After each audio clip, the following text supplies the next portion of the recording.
there is a tendency for the mind to divide life into spiritual and material. We have this division and we think certain practices are spiritual practices, and then we engage in material activities.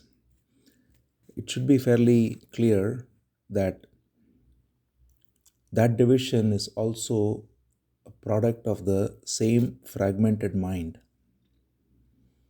There is no such thing as material activity or a spiritual practice. It's very commonly used, spiritual practice, but in reality, there is only life, which is both spirit and matter. Life is energy, which is matter. Even physics points the same thing out. So every moment is an expression of both matter and spirit, which are one and the same. So if we don't divide ourselves and think that we are doing certain practice in the morning or evening and then engage in other activities through the day, then the rest of the day creates a lot of impressions which constantly come in the way. So we record various things when we are engaged in activities at work or in the house. If we are not conscious in our activities, and we see this even in many, I've seen this in ashrams and so on, in many places in India too, where there is a shrine where there is sacred silence, and then there is the office room or other places where mundane topics are discussed, and not just the topic but identification with various concepts, likes, dislikes, judgments, criticisms, all of this are there. So then we divide time, we also divide space. We say certain places are sacred or holy, and then certain places we give ourselves permission to indulge in the ego, in the me. And that kind of division is always very unhealthy. And not only that, it to its limit, it's almost like a split personality then. But even if it's not that extreme, what happens is when we are unconsciously engaging in discussions or in activities where there is judgment and there is recording of psychological states, that I like this, I don't like this, and I would like more of this, I would like less of this.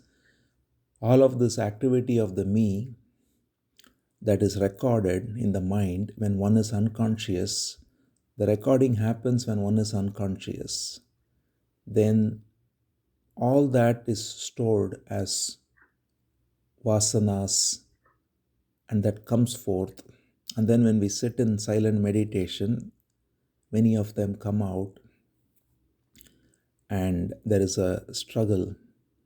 So it's very important to be conscious and alert through all discussions.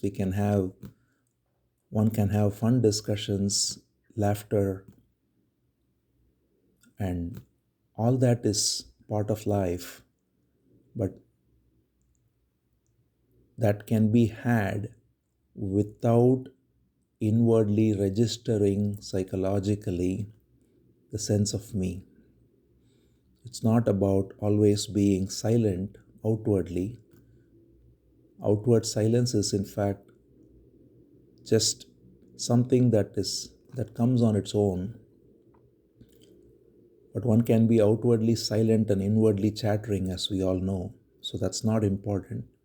What's important is inwardly still, and then outwardly, whether we are silent or talking, whether we are laughing or working, all that is part of the movement of life, as long as we are inwardly very alert and not caught in the me. And then we can see that there is, when there is a recognition rather, that there is just the energy of life, there is nobody holding this energy. When we come upon that, then there is tremendous energy, in fact, because our energy is getting bottled up in this division between the energy and the false me who is wielding the energy.